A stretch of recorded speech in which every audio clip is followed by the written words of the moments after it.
Assalamualaikum warahmatullahi wabarakatuh. Dari Jalan Jenderal Sudirman, Kota Yogyakarta, kembali hadir bersama kami di Balmon Menyapa. Pemerintah Indonesia sudah mengatur mana alokasi yang digunakan untuk publik dan juga mana alokasi yang dihindari untuk frekuensi prioritas. Dan untuk pembahasan ketentuan frekuensi ini juga dibahas antar negara. Seperti yang kita lakukan saat ini, yaitu antara Indonesia dengan Papua Nugini yang membahas tentang bagaimana ketentuan frekuensi perbatasan di antar negara. Sebetulnya gimana sih penanganannya dan bagaimana frekuensi perbatasan itu bekerja? Kita akan langsung tanyakan ke Pak Aldis Alifiawan selaku Direktur Penataan Spektrum Frekuensi Radio, Orbit Satelit, dan Standarisasi Infrastruktur Digital.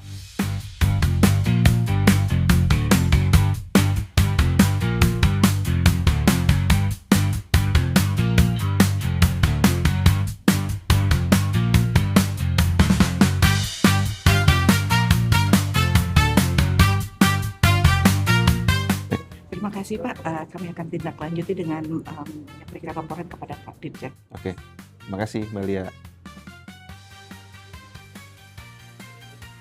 Halo, selamat siang Pak Adi. Halo, Saya selamat siang. baik. Saya Fatma dari Balmon Jogja, Halo Pak. Mbak Fatma. Ya, izin mau tanya-tanya tentang hasil dari pertemuan dengan Papua Nugini ya, Pak, Iya, betul. tentang frekuensi perbatasan. Iya, Baik. betul. Dengan Papua Nugini saat ini isu yang terjadi di perbatasan seperti apa, Pak? Kalau isunya ini konteksnya mungkin yang gangguan, alhamdulillah sih belum ada ya.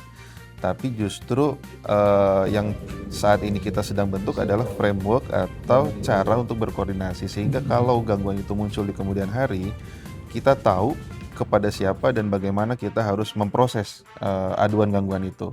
Seperti itu, Mbak. Oke. Sebesar apa, Pak, urgensi pembahasan frekuensi perbatasan ini? Kita ingin menjamin bahwa kedaulatan dan otoritas yang dimiliki oleh negara tetangga itu tidak mengganggu kepada layanan yang ada di Indonesia. Baik, Pak. Ini Fatma penasaran, Pak. Apakah pernah terjadi kasus interferensi antar kedua negara yang sampai menimbulkan gangguan gitu, Pak? Pernah, tapi case-nya mungkin bukan yang di Papua Nugini ya. Di perbatasan yang lain itu pernah antara misalnya radio yang satu dengan radio yang lain. Ada satu radio di Indonesia, satu lagi radio di negara lain. Kemudian juga ada misalnya penggunaan frekuensi seluler yang berbeda teknologi, beda pengaturan. Itu juga sempat ada isu. Mitigasinya atau cara mengatasinya memang kedua negara melakukan penyesuaian teknis.